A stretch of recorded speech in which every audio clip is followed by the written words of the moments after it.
Welcome to this episode of Chatting with Stacks. I'm your host, Bill Stacks, and today I got Jack O'Halloran. And you're not going to ask me about my father. Do I look like a fellow of a turnip truck? And I got up and I said, I really appreciate the offer, but thanks, but no thanks. And I left and Mitchum screamed at me.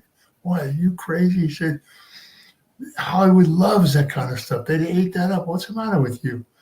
I said, Robert, you got a big mouth. You told this guy everything about me. He said, Jack, this is Hollywood. This is not, I said, there's too many years. That was a foolish mistake. But, you don't cry over spilled milk. Looking back, though, would you have done it now? Oh, yeah. Oh, I'd have done it in a heartbeat. That was a dumb mistake. I could have won an Oscar. Because it's a great, I don't know if you never saw Farewell My Love. You should look at it. It's a great film. It really is a good movie. I'm going to check it out. And it worked for me terrifically. I mean, Mitchum and I it was great chemistry. It worked. It really worked well. So then I did King Kong, and I did start doing one good movie after another. And, so right after Farewell My Lovely is King Kong right away after? The King Kong. As soon as Farewell come out, I was offered King Kong. And then I was, let me see what I did. King Kong, and I did the Baltimore Bullet with Jimmy Coburn and Omar Sharif.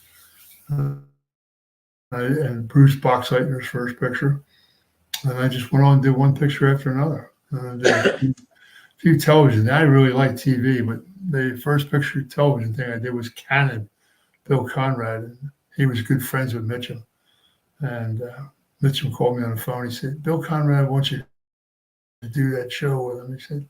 I said, Rob, that's television. He said, do it. I said, okay. So I did.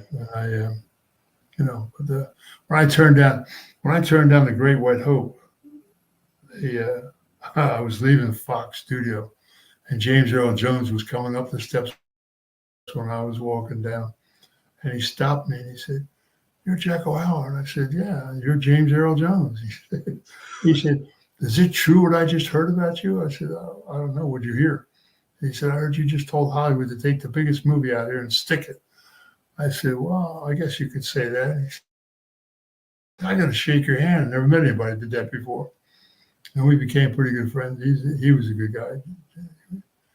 I like James. So once you start into the movie career, are you meeting a lot of actors? Who's some of the memorable people that you met that put an impact on you?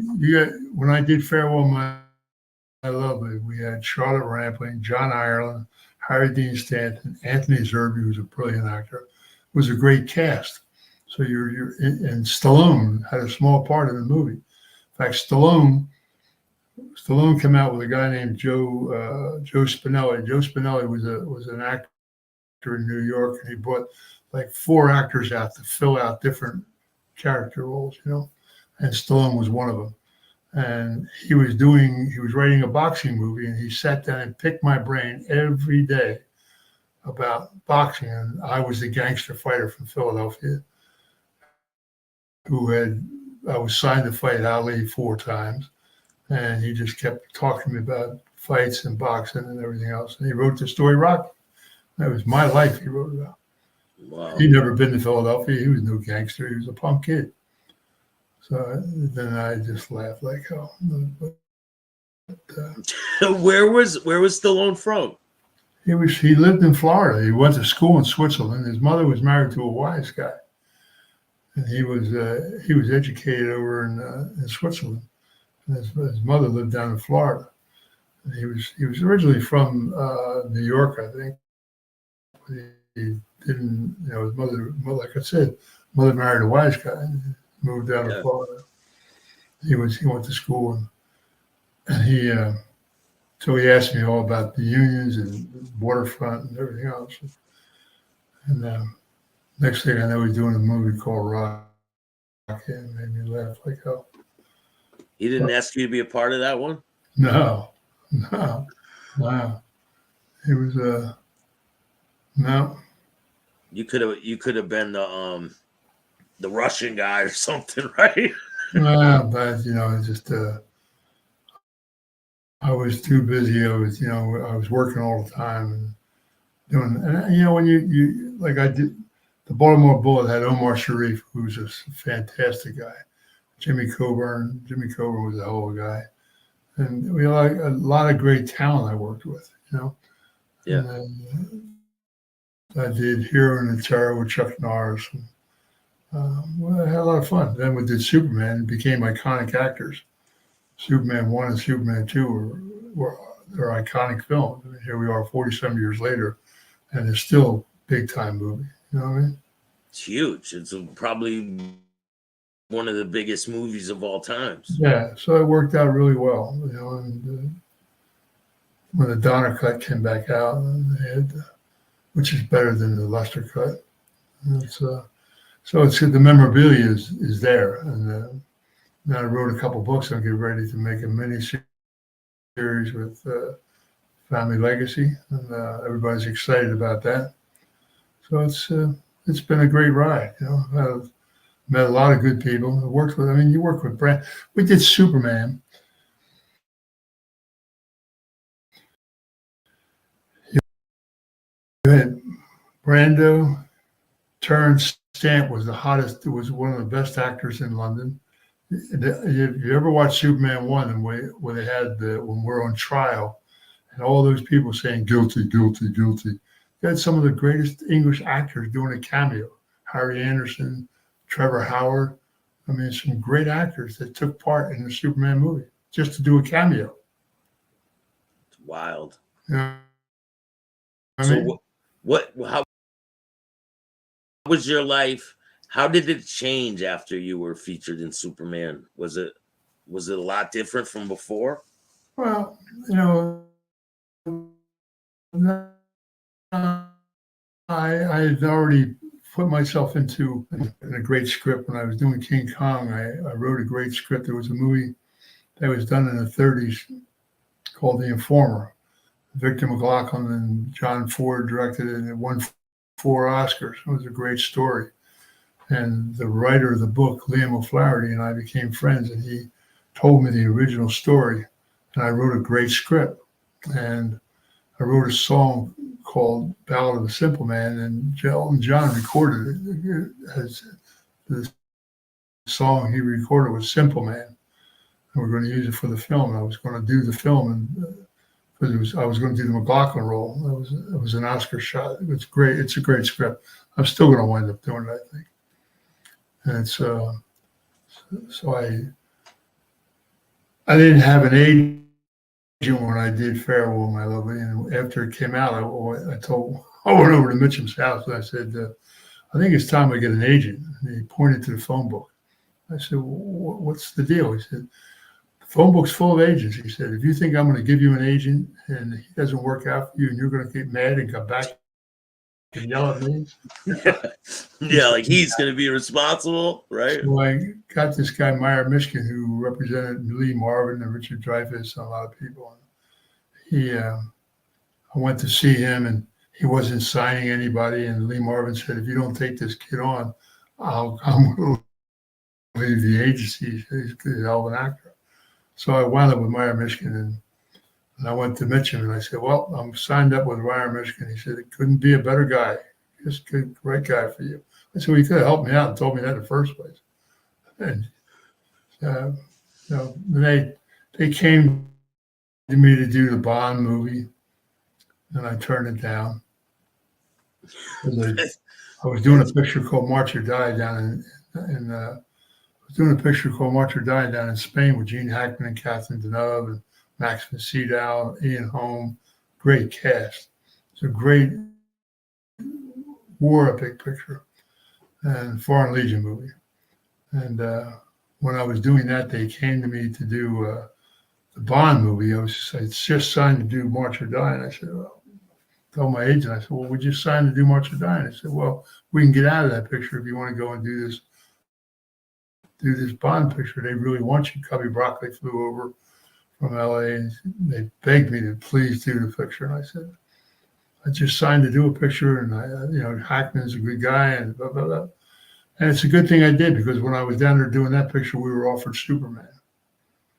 And Gene and I went up to London to meet Richard Donner. And Donner said to me, "How do you feel about doing a mute guy?" Because the character, Non, was a major scientist, and they lobotomized him because he was hanging around with Zod. So that was his punishment. And I said, I embrace it. He said, what are you talking about? I said, well, Jackie Gleason was a friend of mine, and he did a picture called Gigo, and he won an Oscar for playing a deaf, dumb mute. I said, if I ever got a chance to do a role like that, I would embrace it, to be able to use body language and facial expression. And I said, this is a perfect role because General Zod is a vicious general. Sarah, who played Ursa, was a man-eater. Somebody had to portray a child because it's a children's movie. So I said, I'm going to take this big brutish guy and play him like a child, learning how to work my eyes and learning how to do things. And they said, wow, what a great idea. And so it worked out very well. And I did Non, the character Non, like a child, that and related to children, related to young kids. I mean, there's so many people come up to me at Comic-Cons and stuff and say, God, your character scared to death of me, but I love your character because I was like a child acting, Yeah. And it worked out very well. And you're like, thank you. And they're like, you can talk. Oh my God. Somebody actually said that to me. Yeah. First time I went to a Comic-Con, I was sitting there and a guy came up and he started rapping. And I said, wow, thanks for coming. He said, you can actually talk? I said, must have done a hell of a job, boy. You believe it, I really didn't have a voice. So what was it like being on the set? Is there any stories you have from being on the Superman set? Oh, God, there's so many stories, man. You're talking about, you're working with people for 3 years. You become like a family, it was, and you're talking about a monster cast. Valerie Perrine was super. Sarah was young, but she was such a great, she's still a great friend. Terrence Stamp was the hottest actor in England when he was younger. The was a picture of Bud Kid Bud or something. He was a good-looking kid, boy. And then his brother managed the Who, the rock and roll group, and Terrence got into sex, drugs, and rock and roll. And then he went to India and he got Rolfed and cleaned himself up. And that Superman was the first movie he did afterwards. They did Priscilla, Queen of Death. Terrence is a great actor, but we had a lot of fun. I mean, it was watching Brando was unbelievable. Brando was like Mitchum. Actors like that, when they come on the set, you can hear a pin drop. Everybody's paying strict attention, and they're class acts because they say hello to everybody in the morning and then they say goodnight at night when they're leaving. And it's young kids today don't do that. There's some don't show up, they're late and all this. The older actors never missed a day. They never missed a time frame. They were supposed to be there at 6 o'clock in the morning. They were there at 6. Even if they were out drinking all night, they'd be there. You know what I mean? Yeah. They just, I was on Robert liked to drink a little bit. And but if he come on a set, they just threw some Visine in each one of his eyes and he was off running. And he never missed a line, never missed a cue. So working with people that were that skilled and that, Hackman was a great actor.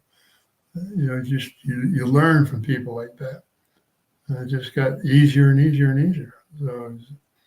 But Mitchum was a great, you couldn't get a better teacher than Robert Mitchum.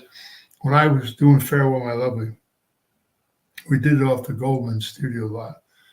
And I was in the production office one morning and I come out and the editor was an Oscar winner and he was editing the picture and his office was right by the gate as you leave. And he stopped me. He said, you're Jack Lauer? I said, yeah. He said, I'm sitting here cutting this picture. He said, this is the first movie you ever done? I said, yeah, this is it. He said, well, I'll tell you what, kid, I've edited a lot of pictures. I'm sitting here editing these pictures. You're going to be a big star. So I went to Mitchum and I said, wow, man. I told him what this guy told me. I said, maybe I should, go to UCLA or go to some acting school and take some lessons or something like that. And you laugh like hell. He said, they'll ruin you or you'll ruin them. He said, stick with me, kid, and you'll fart through silk. Don't worry about a thing. Yeah, you just be yourself, right? You don't have to put on a. No, I've noticed that a lot of shows and movies I no, see. you just take the character, you stick it in yourself, and just whatever character you're going to do, you just take that character, you just put him in you, and you just be you, and it works out very well.